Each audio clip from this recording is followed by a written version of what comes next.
Hello. I'd like to begin with a story that is dear to me. It's a piece of advice, a suggestion that I periodically revisit in my life. It's sort of a voice in the back of my head.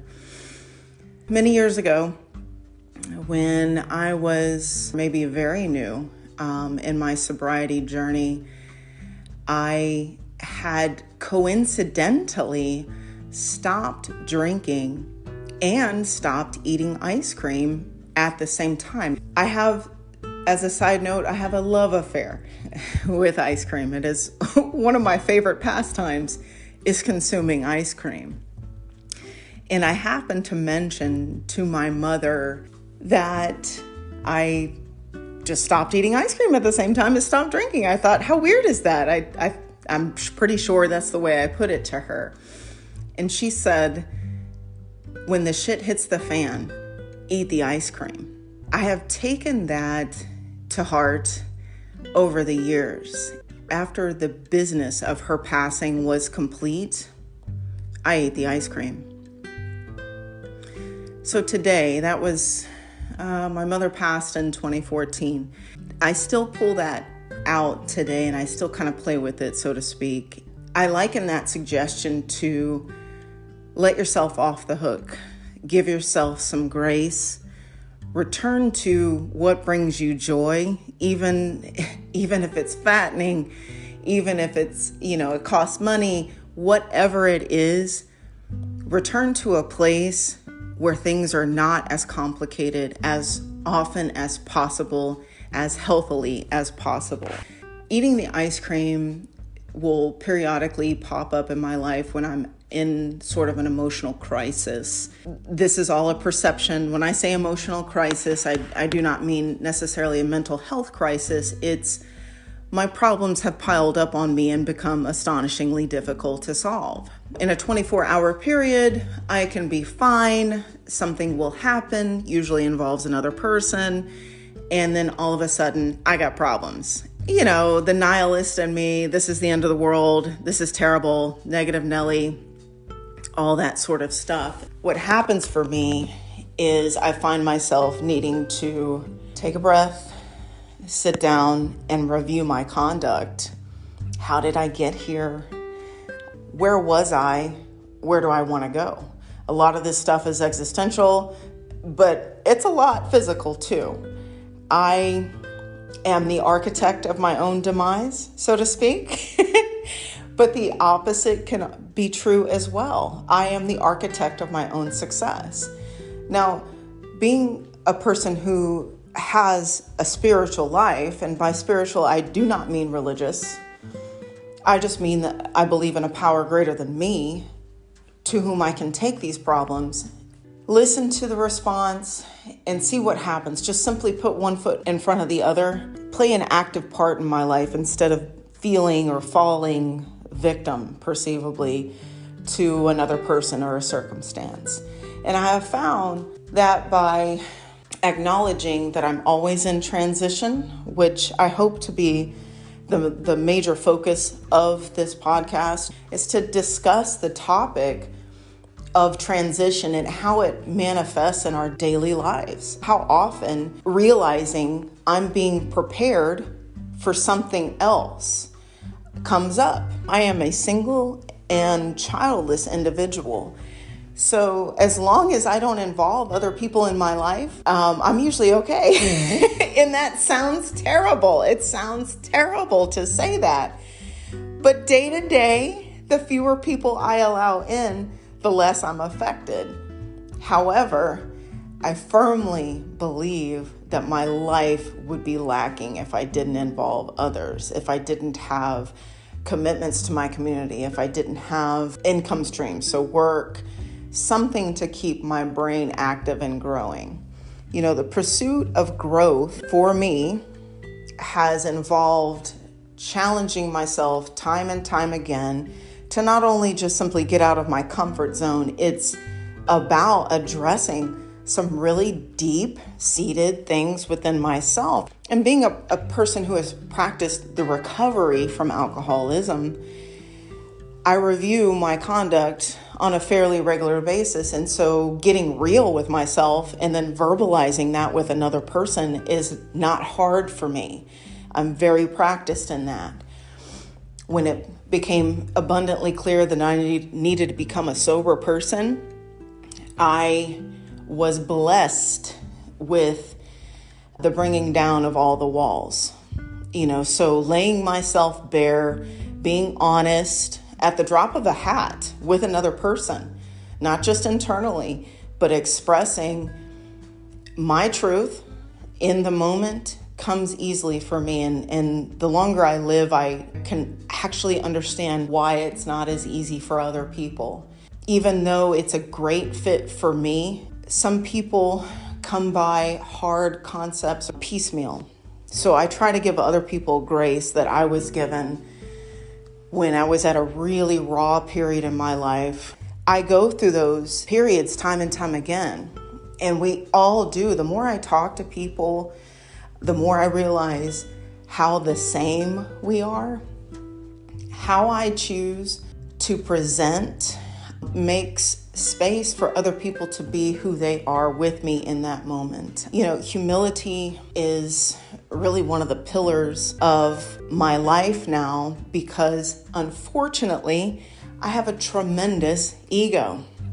When I sit down and put pen to paper about what my ego looks like in my life, how it manifests, it becomes abundantly clear, honestly, how small of a person I am. And when I talk about, spiritual matters such as humility, some people wouldn't call that a spiritual thing. I do, because it's being leveled, not being above people and not feeling less than is important for me. If I can stay between those two, then I can hopefully see a situation and a person for what it really is, not what I perceive it to be. That's hard. That's really hard. When I get on my high horse, I feel rooted to certain ideas. I deserve, I need, I want, I earned. Neither of those things may be wrong or right in the moment. It's that my thinking, my mindset is off, my heart is off, because if we're talking about me, I've spent a lot of emotional energy building my case around I need, I want, I earn, I deserve, right? I have to get to a point where I'm tired. To be completely honest, I have to get to a point where I have punched myself out around these emotional states. I've talked about it, I've complained about it, because if you're me, you're gonna complain. Not do so much as complain sometimes. That's one of my faults. But that's the process for me of beginning to position myself for the next step. If it's finding another job, leaving a relationship, coming or going, relocation, going from a drunk state to a sober state. All of these things, I have to see them. I have to pick them apart in my head. I can learn to see facets of a deeply emotional topic. Look at my part. Look at what role I'm playing in the emotional and spiritual state I've worked myself into. I can look at apathy. I've even learned to be opposite of emotional, which is, in my mind, apathetic.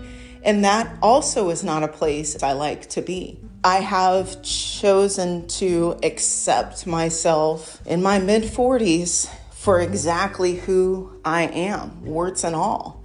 And, I'm an American woman. That means my body, that means my job, that means all of these things. I've learned to accept them for what they are instead of trying to force myself into a state that is not natural. And learning how to not quit on myself, but work within the boundaries has been really largely successful, because what I've found is I can move those boundaries at any time. And it's not about putting myself in a box or quitting. It's simply surrendering to what is. It took me a long time. I had to go through a really deeply painful experience with another person or about another person, for me to learn the lesson of it is what it is and it isn't what it isn't. That is a whole other topic maybe we could explore together. But one of the most powerful things I've ever read was that pain is a touchstone of growth. If I look at my life, pain is a motivator for me. I want to escape it. I want to escape to the ice cream. That does not mean I want to live in a state of denial, because I think that's more detrimental than being in pain. Being in emotional pain means that I'm feeling something. It means I'm not spiritually dead yet. It means I'm not physically dead yet. And it was because I felt trapped and powerless. Everything I was built upon someone or something else validating who I am.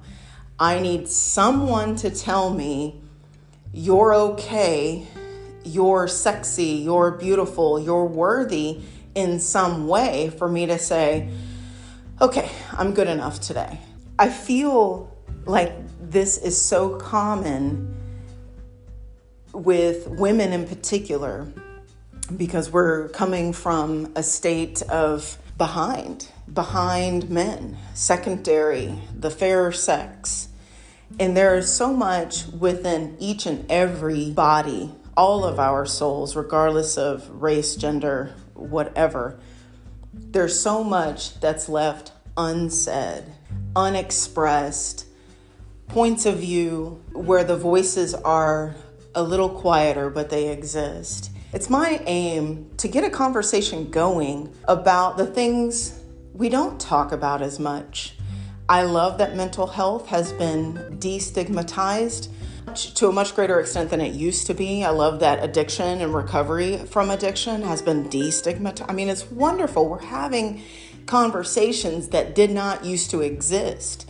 And as a result of that, I feel like at the core of all of us, what needs to be tapped is the sameness, the vulnerabilities, the fear, what that really looks like, personal fears, what drives us. Those are the kinds of conversations I seek out, people who are happy to share that point of view, their own experience. Those are the folks I would love to listen. Those are the folks I would love to talk to chat with. And that's the type of engagement I'm really interested in. I mean, I also have much lighter pursuits. I enjoy a good laugh. This is not designed to be some veil of tears. The times I've felt the best about myself is when I'm having a one-on-one conversation with someone I care about, and we're both going through it, or one of us is going through it. The presence of a power greater than ourselves showing up. And that actually makes me kind of emotional, because I know how powerful that is. All I have to do is share this and someone's going to respond to it, because we're all the same that way. And I think that is wonderful. Getting in touch with who I really am in front of you is powerful. And it's beyond expression. But every day I try to get a little bit closer to my personal truth with you. And I feel like that is exactly where I'm supposed to be.